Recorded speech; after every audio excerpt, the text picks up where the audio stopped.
Ladies and gentlemen, I want to welcome you to this moment in time.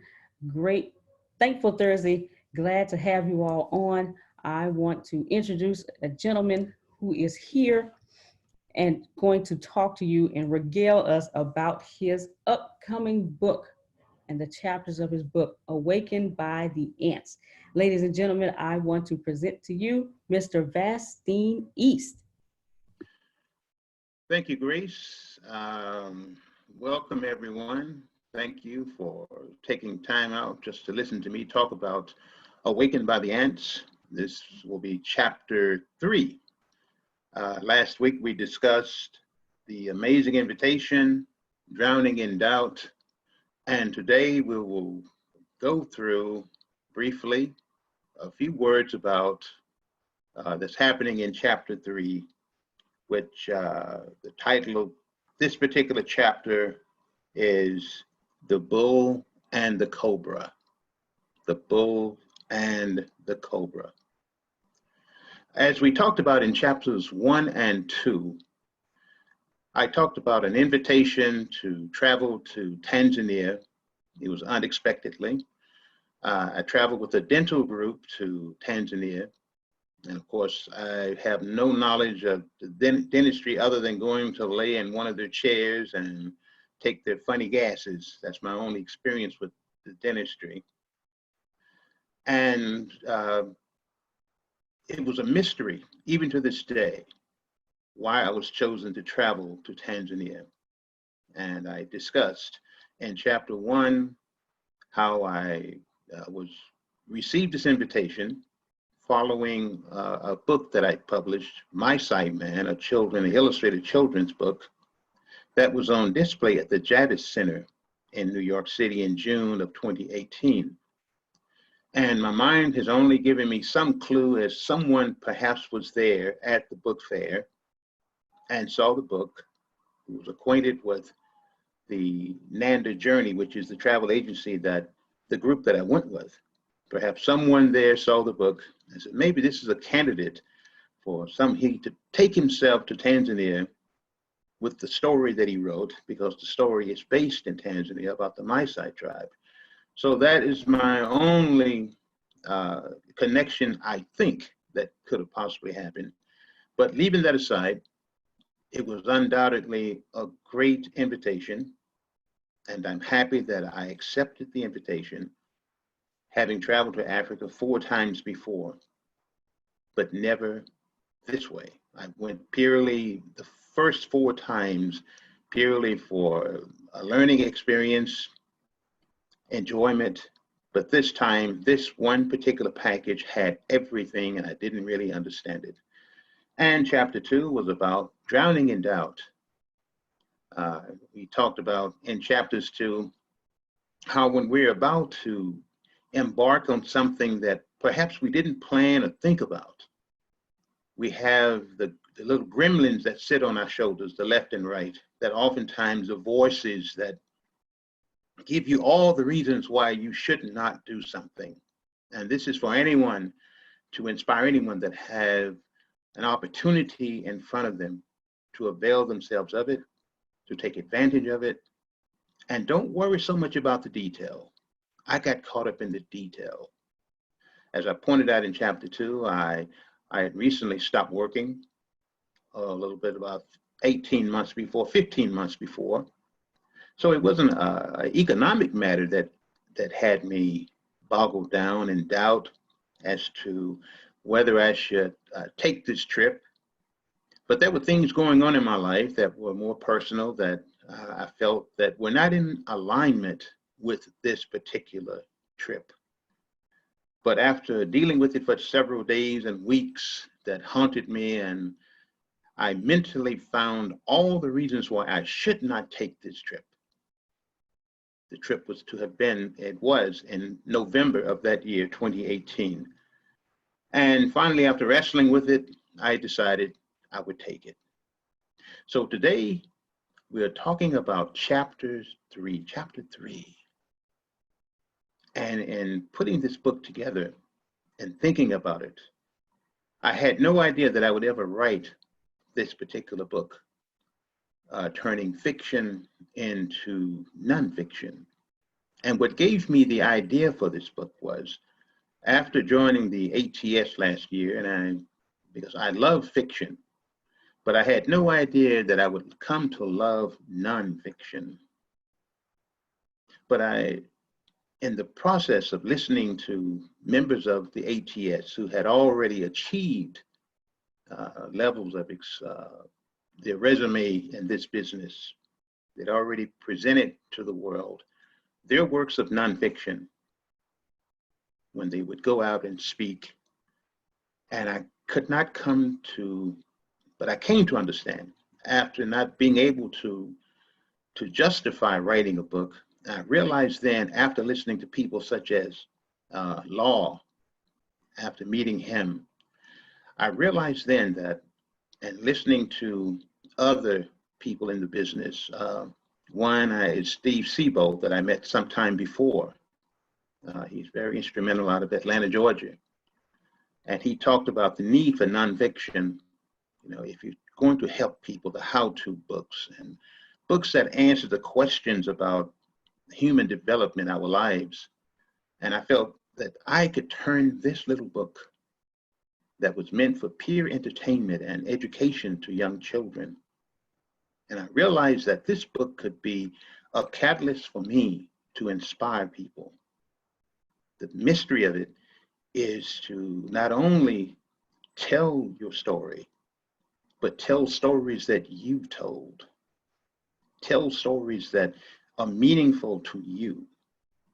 And I had no idea until weeks after returning from Tanzania that because of the way this book was structured, my side man, the struggles that this little boy went through in order to achieve the status of manhood in his culture, his tribe. This book of mine, now Awakened by the Ants, is this old boy who utilized nature, the outdoors, things that frightened him, that startled him, that puzzled him. And that's what goes before the people, I believe, as a great source of help and inspiration. Those who have been on the battlefield, as so to speak. Those who have wrestled with their own inner demons, that's me. Those who have found themselves alone, that was me. So chapter 3, I'm going in reverse in a sense. My first introduction, my first visit to Africa began in Spain, of all places. It began in Spain because I always wanted to see the land of the Moors, where the Moors had gone into Southern Europe. And my first day in arriving in Malaga, Spain, I could look across from Spain, the Spanish shoreline, and I could see the coast of Africa in the distance. It was a wonderful trip to Spain. I went there in the year of 2001. And it was watching the coast of Spain that I would walk along the seashore, and I imagined what it was like when these young Africans and Arabs, when they landed in the 7th century, 700 AD, 750 AD, at that time frame. I wondered what was it like for them to cross over the Mediterranean and then be told by the general that led them across in this first invasion, there their boats were burned. They could not return to Africa. They were told, before you is the enemy and behind you is the sea. So this is where I was in developing this chapter. It comes a time in our lives when we make a decision.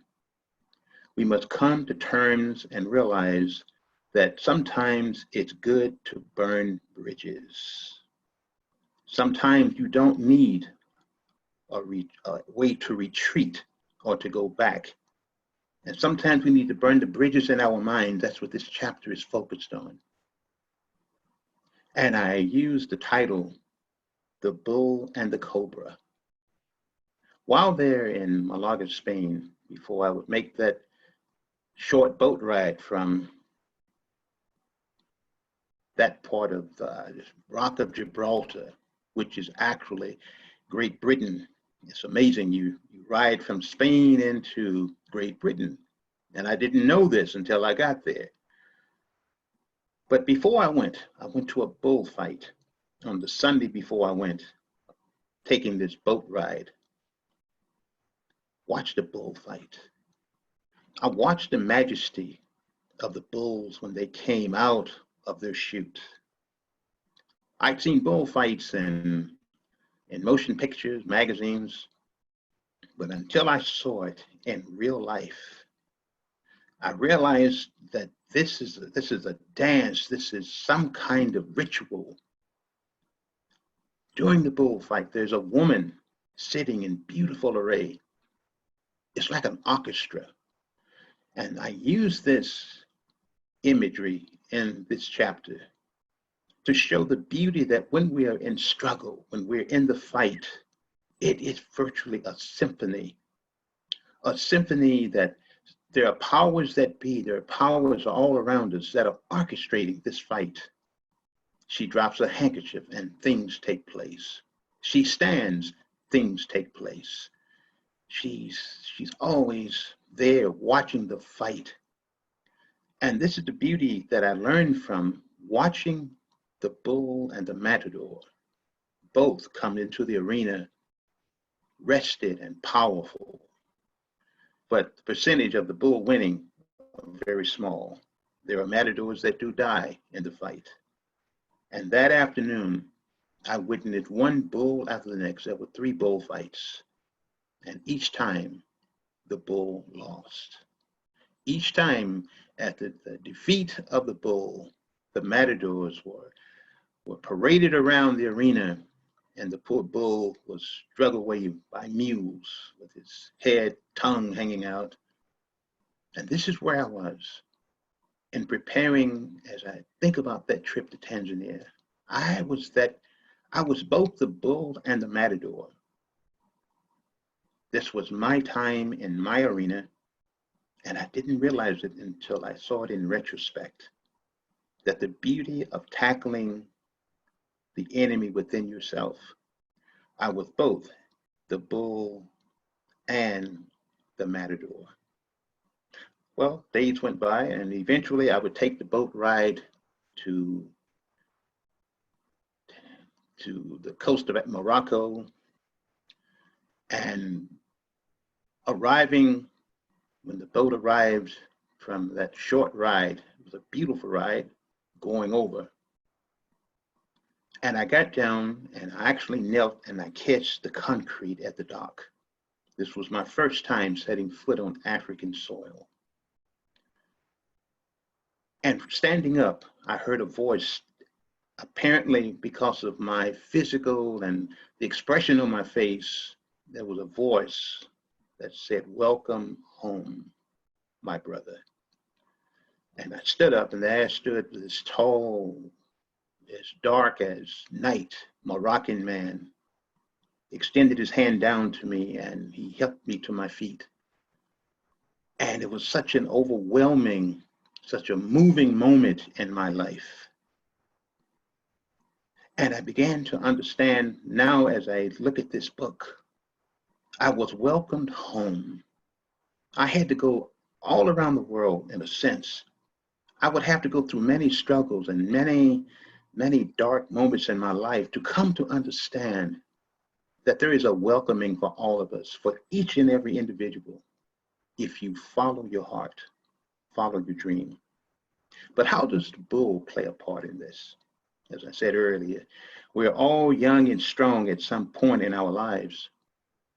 We are all adventurous at one point in our lives.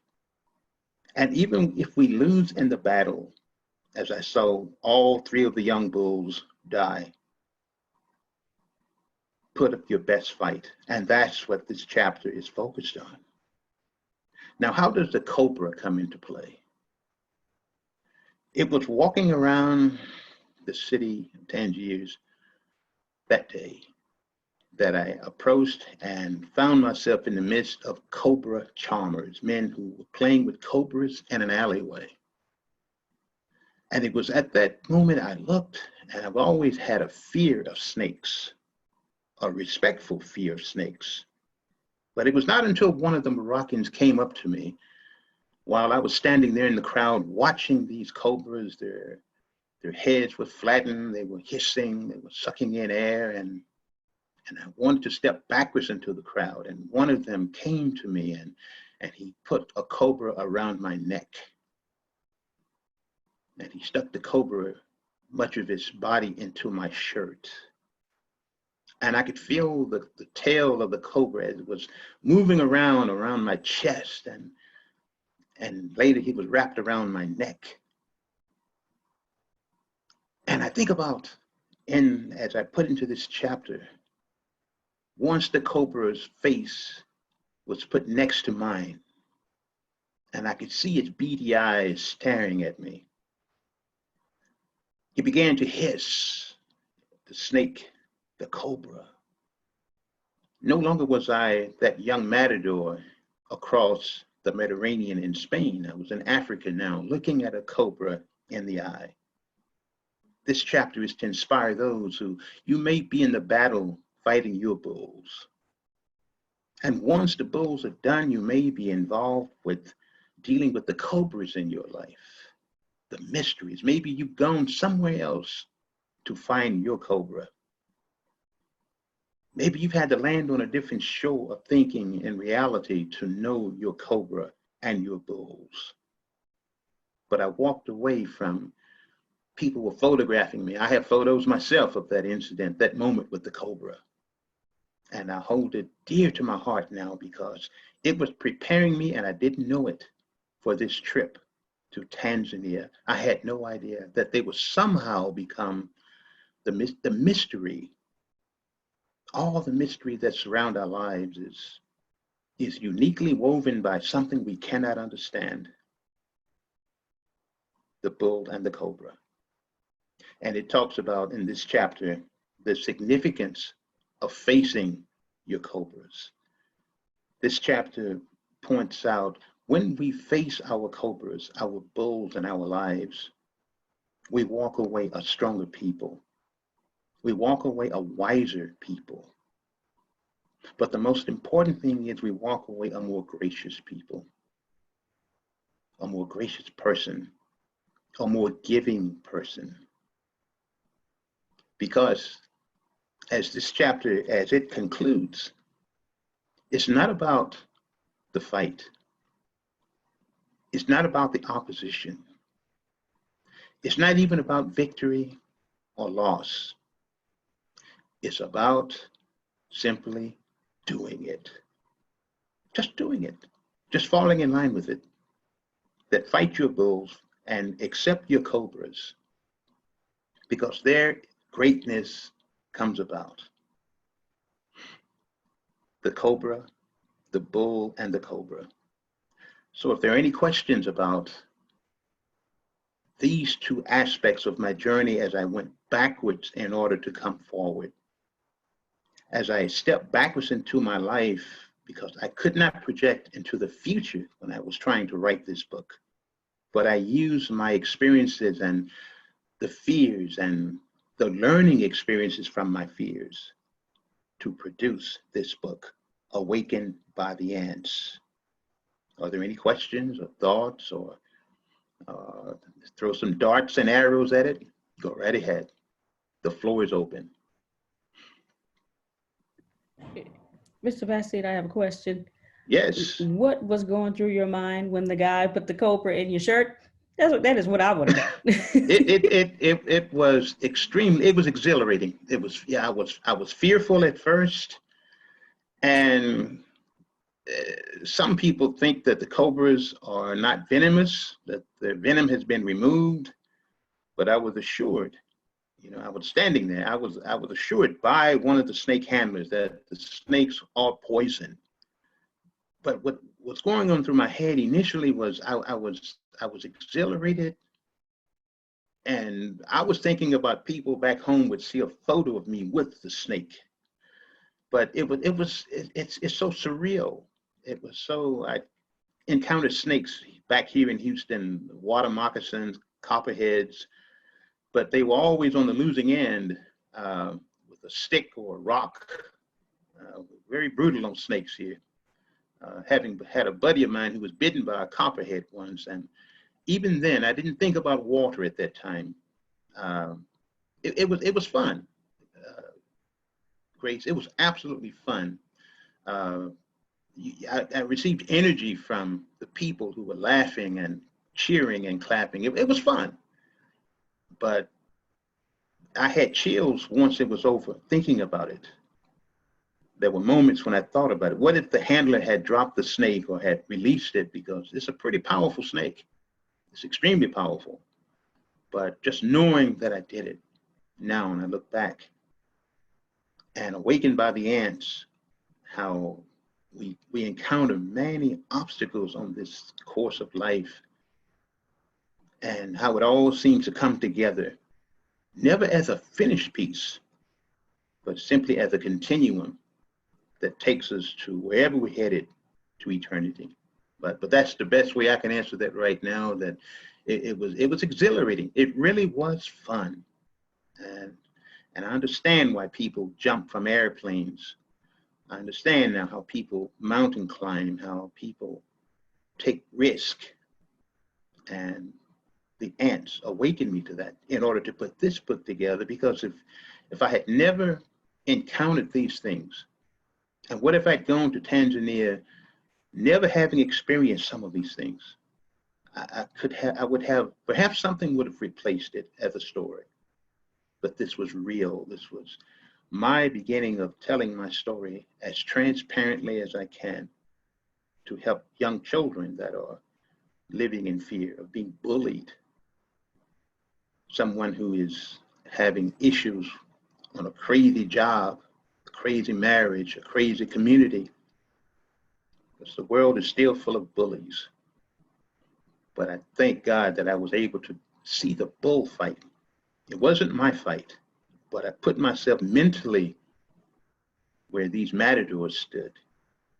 And I learned from it that there's a symphony that surrounds our lives. There is both good and evil that watches it. But that's what the cobra. It was the evil that I had to deal with, and yet it was beautiful. Thank you, Grace. Thank you. Yeah, Destine, this is Pam. I'm just riveted to the story. I'm particularly riveted to the fact, as you describe it, it's like on your journey back to the homeland, that the universe gives you the awakening. It's when, as we return to the homeland, so many people I know who have returned to the motherland have all described experiences in their own way similar to yours, that there's sort of a removal of a film over the eyes. There's a seeing, there's a knowing, an ancient knowing that gets rekindled. And so it's interesting to hear you talk about your experience there and how you were greeted when you kissed the ground and being welcomed home, and that all these experiences you've had on the way home and once you came home that were just so life altering. But I can't wait for the rest of the chapters. It's like, oh, thank you. I am on pins and needles hearing this. And it's interesting as you talk about the Maasai. I haven't had an aunt who was adopted into our family when she was little, and she didn't know where her background was. The records for African American children were never well kept, and she didn't know. And she went when she was in her 90s. She lived to her 100th birthday, and when she was in her 90s, she was telling me the story of when she returned to Africa, and she got there, and a Maasai saw her, and she was very tall, very stately woman, and came and ran his fingers all over her face and just touched her and said the same thing. Said, "You Maasai." And he knew by her bone structure that she had been from the tribe. And she was sharing with me so much that she learned about herself and her people from this shaman from the Maasai tribe, who was explaining to her how they can tell where we're from. And they can tell a lot of us from our bone structure. So when you talk about Maasai, I became very excited about that. Thank you. It's I just feel that at this stage in my life, I know this now. I've come to you say, get wisdom, get knowledge, but above all, get understanding. I believe understanding is superior to knowledge. It's absolutely superior. The first time I was given a book, I was around 17 years old. It was by Lerone Bennett, I think his name. He made the first real collection of African history books. It was only a 3-volume set of, but it was invaluable. And the first time I ever opened the books up, I turned to a page and I saw this beautiful man sitting in a convertible, a 4-door convertible. And he was wearing one of these emperor hats. I'd never seen a picture of this man before. It was Marcus Garvey. And when I saw that picture, I looked at him and he had the facial features of my mother's oldest brother. So I had a sense of, I could connect with him. This was Marcus Garvey. And I fell in love with his story. I fell in love with his mission in life. And I truly believe that if his dream had not been sidelined by the powers that be at that time, people that I had come to respect from the academia, such as Du Bois, how the system used him, how the system used Du Bois to destroy Marcus Garvey. Marcus had a dream. He had a dream that would be not the answer to the plight of African Americans or Africans in the Caribbean and South America, and even Africans who had settled in Mexico. But it was a vision that he had that if we wanted to have that sense of earthly respect, you must have real estate that is yours. You must have somewhere, when you bury your dead, it is a sense of place and purpose. Well, Marcus Garvey never set foot in Africa. He was made to be, he was assigned the image of being an idiot, a non-businessman. He died in London. He never set foot in Africa. And I had the fortune to do a speech once about Marcus Garvey some years later. And I was told afterwards by one of the gentlemen who watched that speech, and he said, the speech you've given, you haven't really given it yet, but you must give Marcus Garvey's speech again. Because I believe the plight that our people are suffering from today is that we don't know who we are. And I'm awakened by the ants to help carry that message. And it's not only for people of color, African people, it's for everyone. Because the funny thing, the first time I ever went to New York City, the LaGuardia Airport, it's the funny thing that when I saw, when I heard the international flights, I saw tons of people that didn't look like me that were en route to Ethiopia, that were en route to Nigeria, Namibia. People that looked like me were headed strictly to Europe. Our passports were being stamped to go everywhere but Africa. And I believe that I hope this book will not only it awaken me, the ants, I hope that it awakens, because I believe that's where a sense of true fellowship between men will begin, when we have a sense of purpose and real estate. Not that we can call home, because the continent is home to all mankind. but we must come to terms and fall in love with ourselves. And this is what we talk about a lot here at the ATS is you got to love yourself.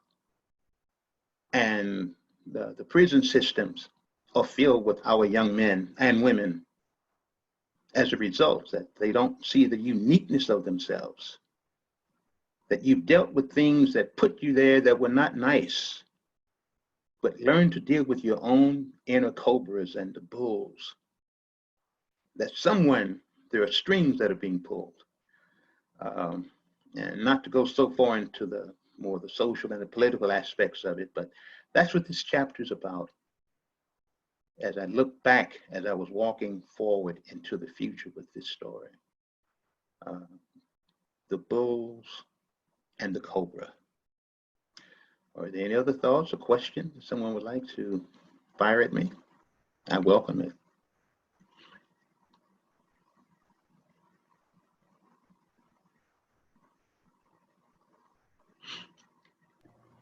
Go ahead, Charbon. Okay. Hello, Vastine. This is Hello, Sharmon. Sharmon. Yes, Sharmon. I wanted to know, after you experienced the cobra in your shirt,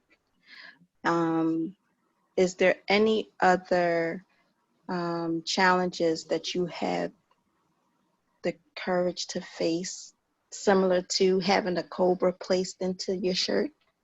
Yes, I can tell you this.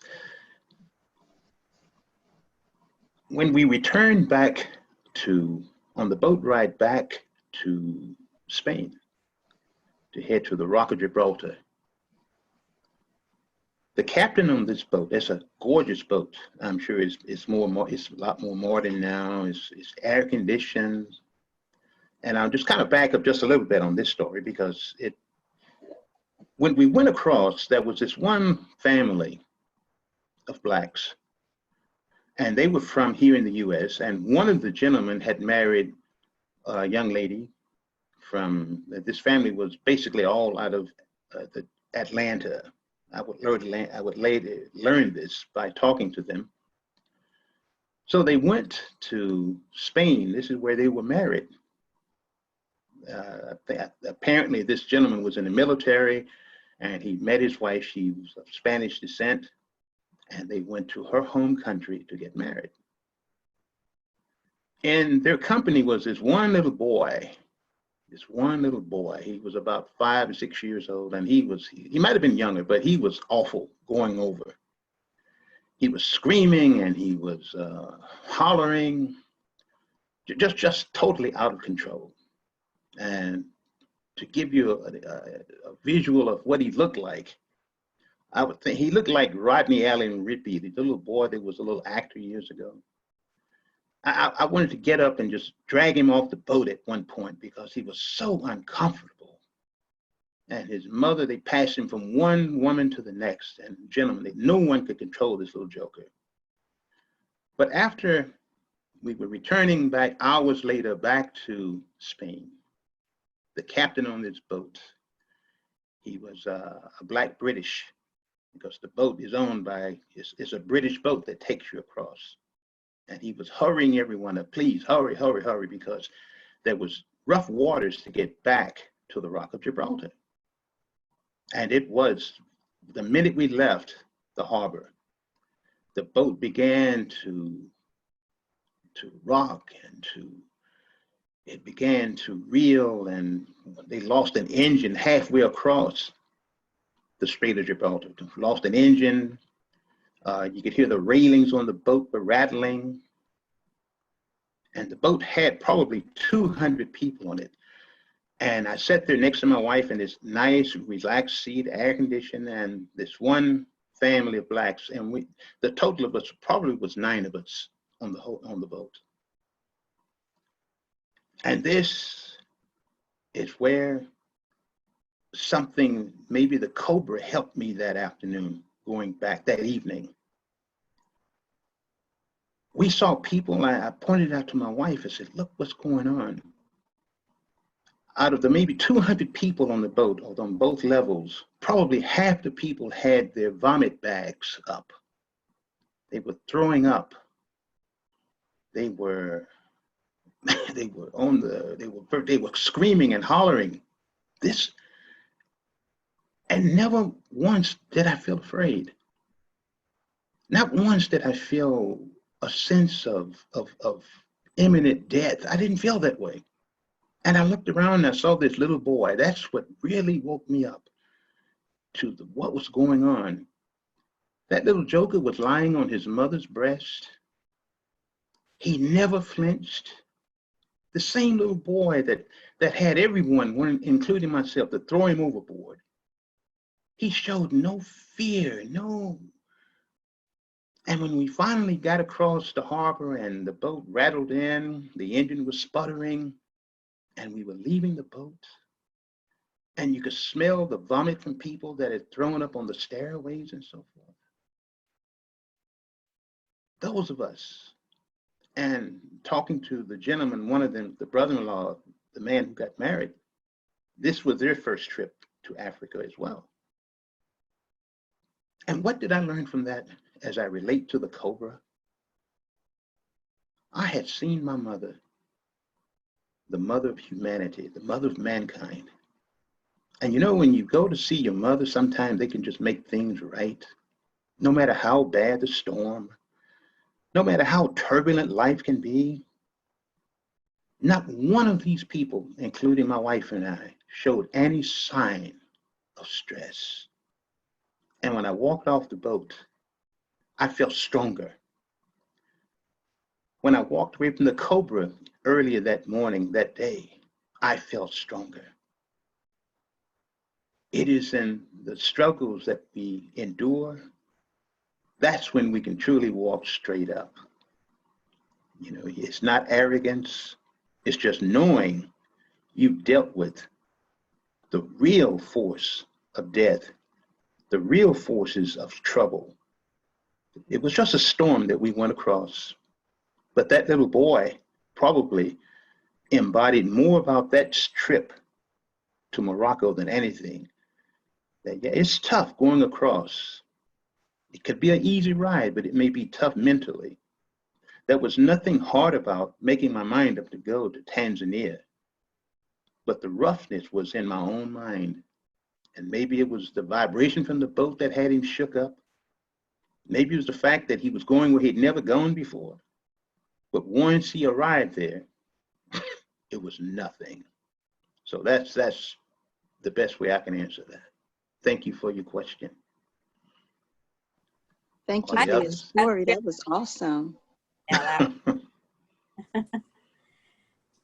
I have a question. Yes. Susan. Have you thought with your voice and your soothing words of having this book on, you know, it used to be book on tape, book on CD, with, you know, you're driving in the car, you're in bed in the evening, or you're just doing something and you want to listen to it, working on the computer. Yeah, the audibles. No, I hadn't. To be honest with you, it's never crossed my mind. But you could do that with your book, and you could also do that with other people's as well, because of I agree. your voice is a product. Well, I'm Absolutely. I'm going to add my 2 cents and say she's right on the mark. thank you. It is certainly something that I will call upon the talents within this ATS Yeah, to Grace assist me in, yes. with Antonio, Deanna. Will do, will do.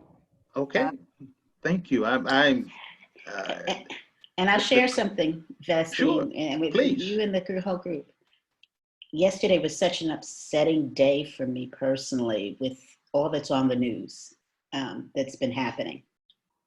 And my spirit was just off last night, and you may have heard me on your answering machine because my phone wasn't acting up. I had the need to hear your voice.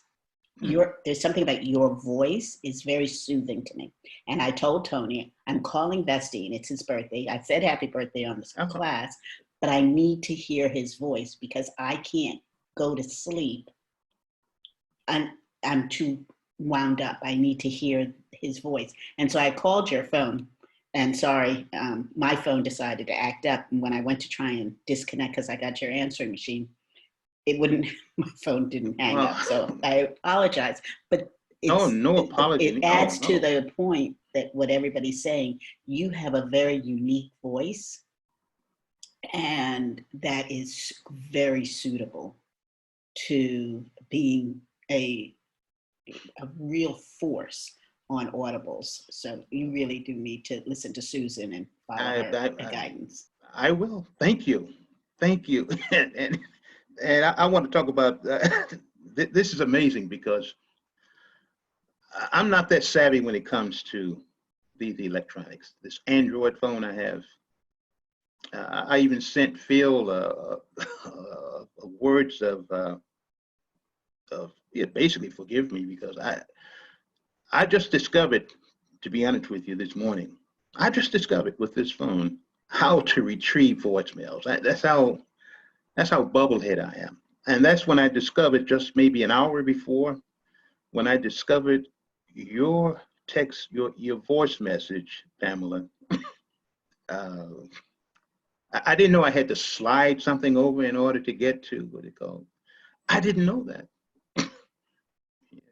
But thank you. I listened to your message a couple of times, and that's when I discovered Phil had left messages, and I didn't know. But now I know how to use it properly, and just another cobra in my life, just another cobra, just another bull that came into the arena and later to be carried away, carried by mules. Yeah, but I'm having fun with this because I'm living my dream.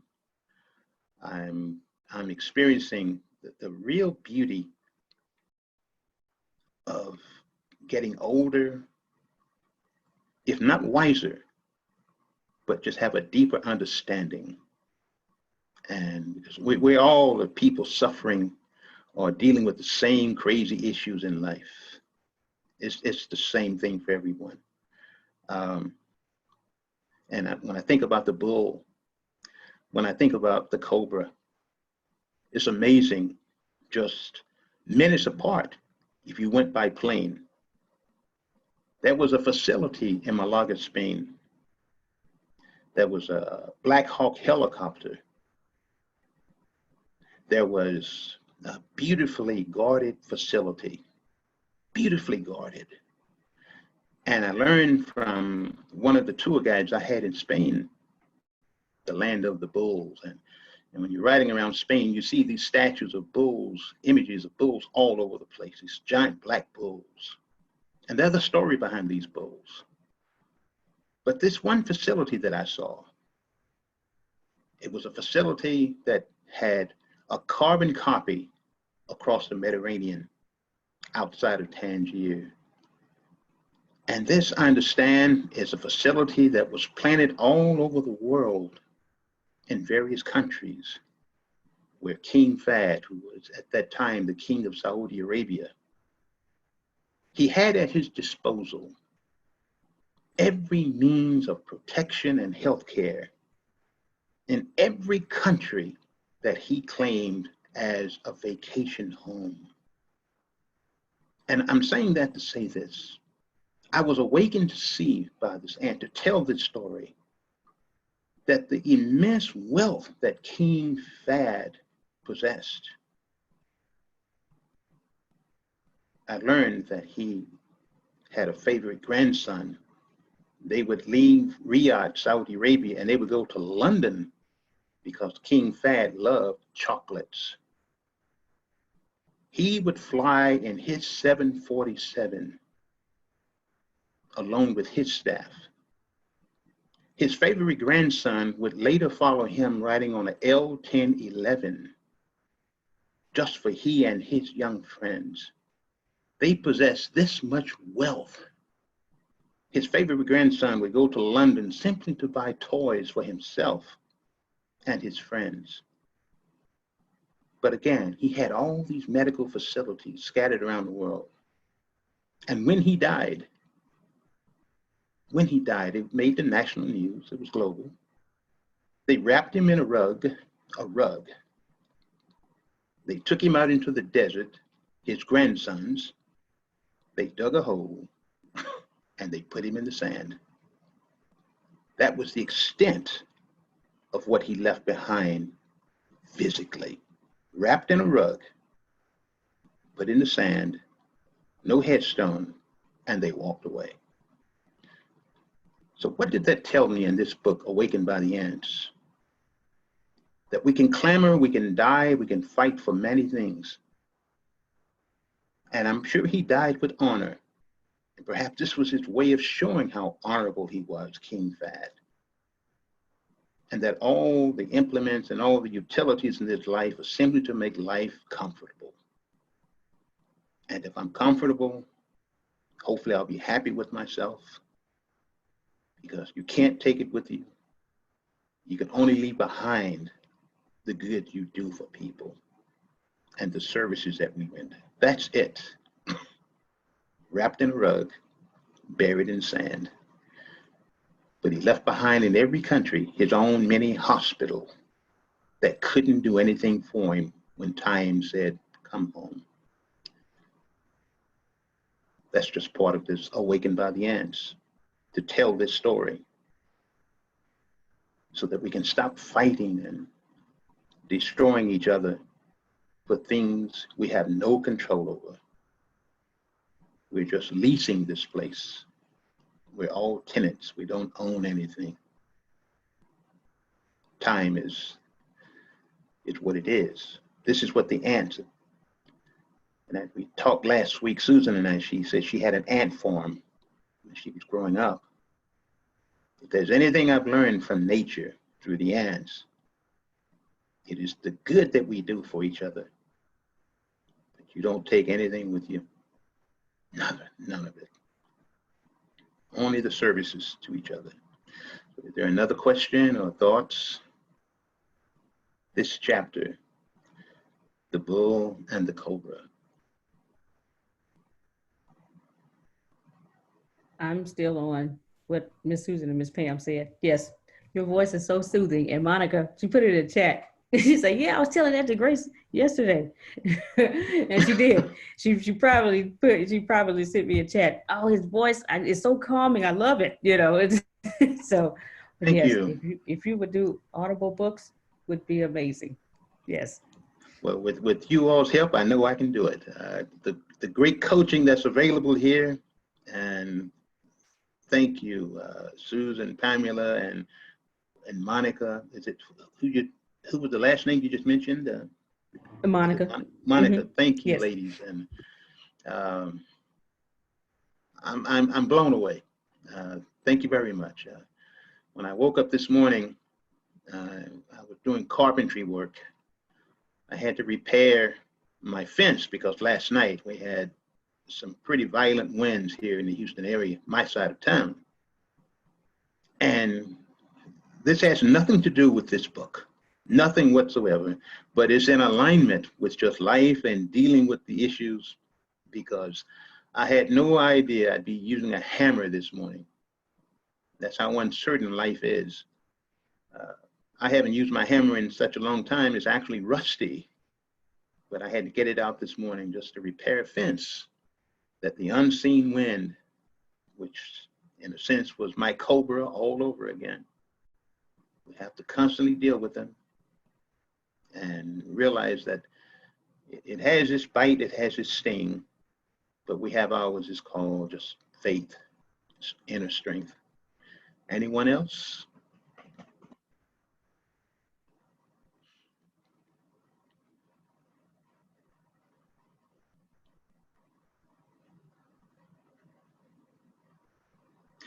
I have a question I'd like to ask. Is there anyone that perhaps have envisioned anything that perhaps I can introduce into another book of mine down the road someday? Something that this story reminds you of something that you had to deal with, that frightened you. What did you learn from some element in nature. What did you learn? What have we learned?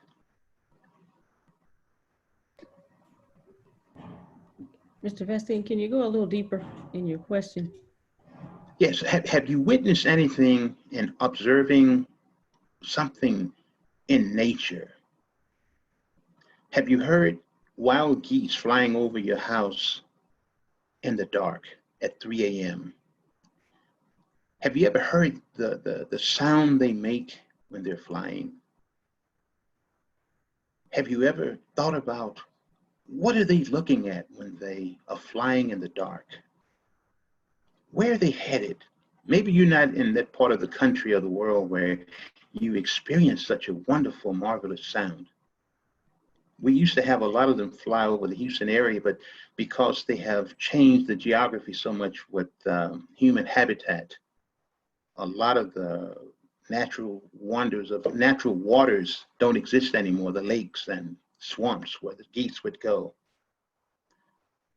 But have you ever watched maybe a bird or a horse or whatever that gave you some insight as to how powerful and unique we are as human beings by watching nature?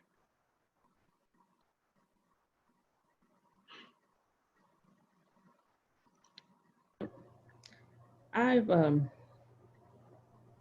you know how you see the documentaries on the lions, if you look at Discovery Channel and how they live and how they Mhm. eat. And because Antonio talks about it a lot, saying that the lion didn't kill to save for the next day or save for a rainy day. No, they they do what they do for that day, and they are focused just on that day, on what needs to be done that day.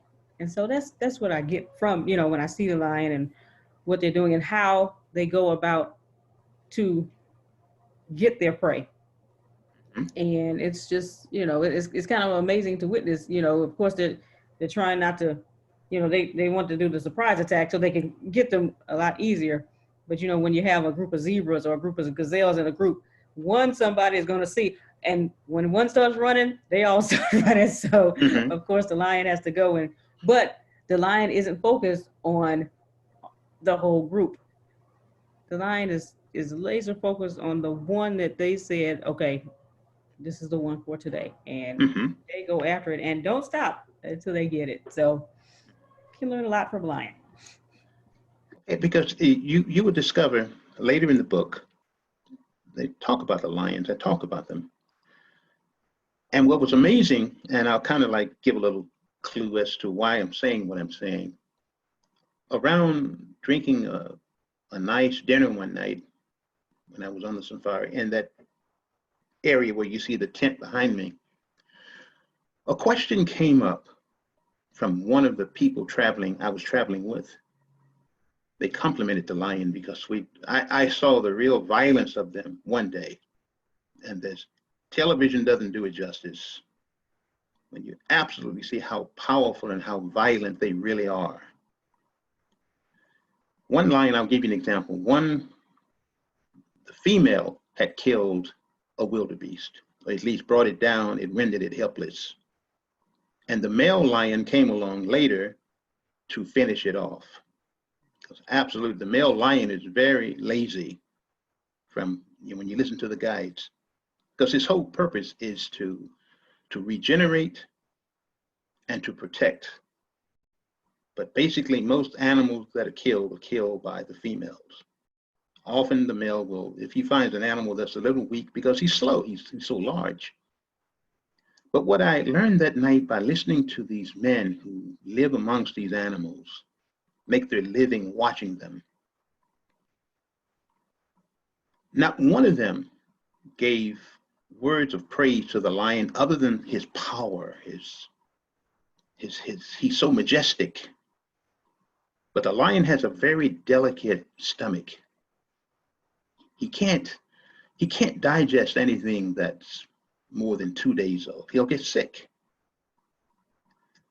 So what each of these men said, sitting around that night drinking scotch and whatever, the animal that is actually superior on the plains is a hyena. The hyena is not known to get sick from eating anything. He can eat something that's been dead for 2 months. It won't make him sick. He's almost immune to disease. He's almost immune to all those things that are detrimental to everything else.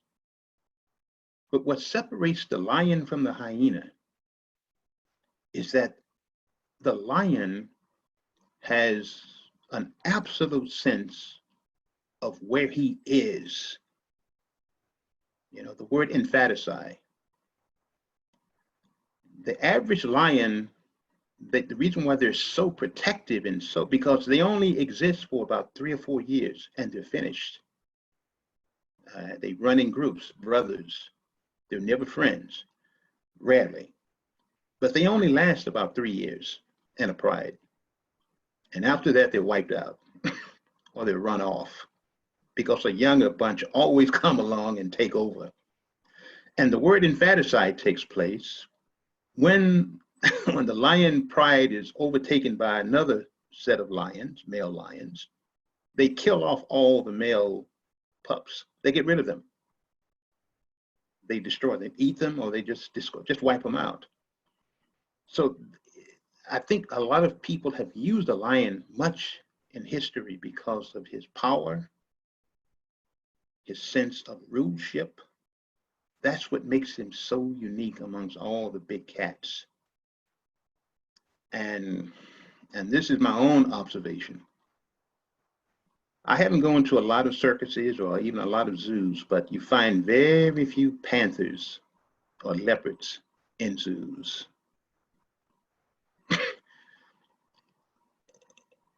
The two big cats, the lion and the tiger, I'm amazed that with all their power, they have them in circuses all over the world, walking on big balls.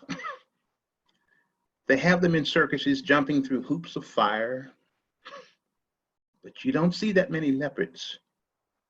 The leopard is more solitary. He's very stealthy. He's not as powerful as the lion, but the lion is revered and respected by everything because he is so powerful in his 3 years or 4 years of dominance. So what is the lesson we learn is that as human beings, relish and respect the power that you have because it is not everlasting. If that's anything that I would learn from watching the lion, is that rule well while you have it. If it just doesn't last that long because there's always another lion that's ready to take you down. And protect what you leave behind as far as your offspring, because he's going to, the next lion is going to destroy everything you've built. That is his purpose. That's what I've learned from nature, that no matter how much we build, you know, you may fight to get it, but you have to fight to keep it. And that's what I've learned from nature when I think about the lion. Is there anyone else that'd like to chime in? But I just wanted to off track just one time because I just wanted to express through this chapter the beauty of watching nature, learning from it. Learning from it. Yes. Yeah, for Vastine, for me, when you said horses, I used to ride a lot. And when I first started riding, my trainer started me Western saddle. And then I did English saddle and I did jumping. And then one day he said to me, but Pam, he says, now, and I got good at it. He says, now you will learn to really ride a horse. I didn't know what he was talking about because I practiced and I did well. And he brought out a horse and had no saddle. And he said, now you will learn how to ride a horse. And he said, get on. And I was like, okay, nothing to put my foot in, and I have to figure. And he said, get on the horse. And I had to stand there a minute and look at this animal and go, how do I get on this horse? I've ridden my whole life, I mean, for years now. And I learned about having to become one with the horse. First, before you could ever mount it, you had to become one. I had to come and stroke it. I had to talk to it. I had to breathe it. And that then once I had to take my hands and rub it over his entire body. I had to feel the muscles. And once I did that, then I could feel I was becoming one with it. And then I was able to mount it.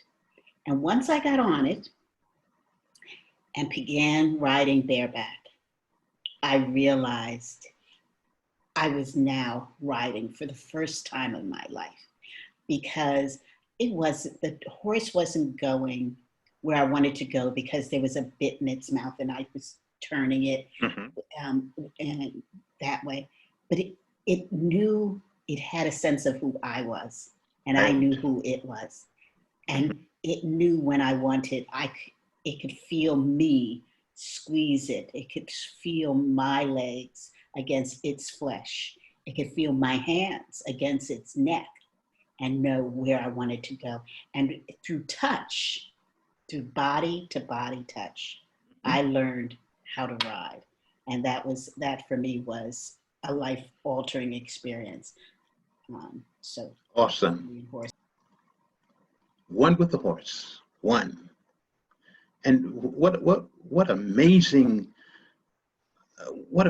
method this would be, as those of us who lead, those of us who use our gifts to become one with the people who listen to us, to become one with those that are suffering, to become one with those that, because as I wanted to illustrate, and you made it so perfectly clear, that once you became one with the horse, because they're so sensitive, you know, a horse, he has almost, the use of his eyesight is almost 300. He can see so well. They don't even have to turn their head. And their ears follow every sound. Their ears are constantly moving. And he heard you. He smelled you. He felt your touch. And so it is when people feel us and they can know that we're there for them and we're not there simply to abuse them. We can go a long way with that. That's a powerful message you learned. Even when I think about Morocco, the men who are the real horsemen in Morocco, they don't have bits in their horse's mouth. They have a rein system that simply is like this microphone system around my neck. It just drapes around their neck, because the rider and the horse are one. If he leans to a certain side, the horse knows he has to go. And that's powerful, Pamela. Thank you very much. Thank you. Does anyone ever remember looking at Roy Roger? Did Trigger have a bit in his mouth?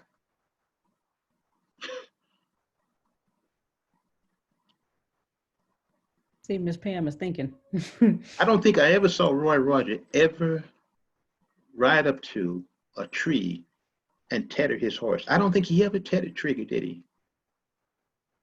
He and Trigger was one. They were such, because the times I used to help get a horse ready for riding, and I look at the bit that goes into his mouth. It's a horrible thing. You know, from the outside, it doesn't seem, it's painful what we put the animal through.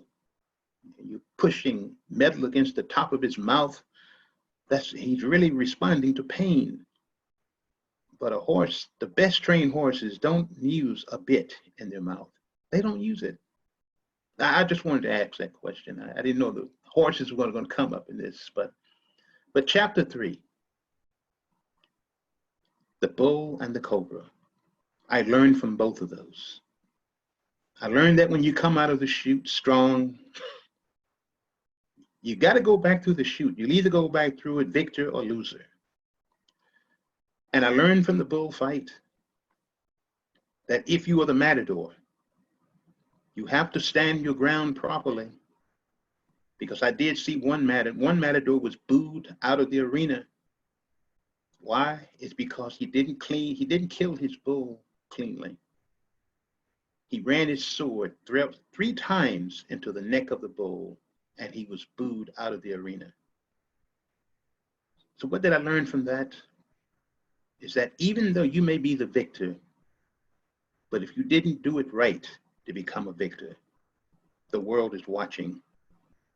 But the matadors who stood firmly and drove his sword at the neck of the bull, the top of his neck, properly, and the bull dropped instantly, was rewarded by that beautiful lady up in the stand, who virtually sat on a throne watching the bull fight. I learned from the cobra that once you're confronted with it, don't run from it. It will do what it has to do. It's a snake, it's a cobra. That's what I learned. The bull and the cobra. And hopefully that chapter will walk the reader to the next chapter that will inspire, help them ask questions that only they can answer, but above all, get understanding. Are there any other thoughts or questions about this chapter, the bull and the cobra?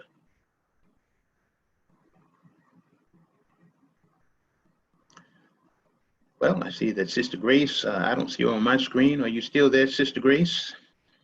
And I want to thank all of you for your comments, for your questions.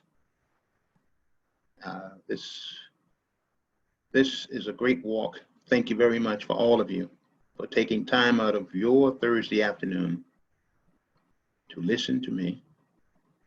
And behind me again is that little tent where I absolutely came to terms in retrospect of what happened to me that allowed me to be here, to be able to push the agenda for not just for my people, but for all people, to inspire.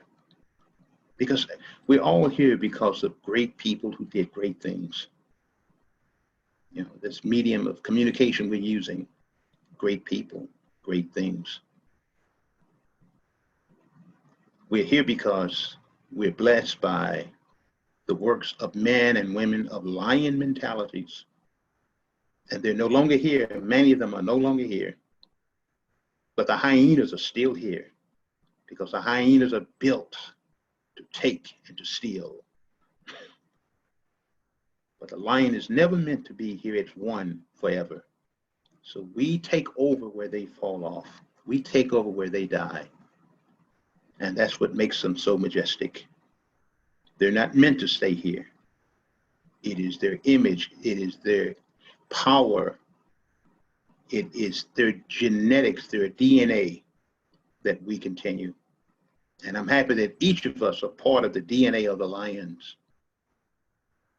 I won't be here forever. Don't want to be here forever. But I'll just move on and find my place in the sun. Thank you all very much. So Grace, or you have any other comments, or if anyone has a question, you may have seen the mics unmuted. It's yours now. Thank you. All right. Is there anyone else who has any questions for Vastine or any comments? Just want to pour back into him. Yes, again, to say this was another wonderful explanation of your book, and gaining so much personally from the discussion with everybody on this class and the input. So thank you. Thank you. Thank you. All right. Is there anyone else? All right. As always, Mr. Vastine, wonderful job. I'm like Miss Pam. I'm looking forward to getting this book when it comes out. And I don't know about anybody else, but when I hear the authors speak about their books or just hear the author speak in general, when I read the book, I can hear their voice when I read. So I'm going to be able to hear your voice, Mr. Bastine. Well, I hope it'll be loud and clear. Thank you. Thank Yes, you. yes, sir. All right, everyone. Well, that will do it for us. Thank you for joining us today. Everyone, have a great day. See you all. Thank you. Bye. Bye-bye.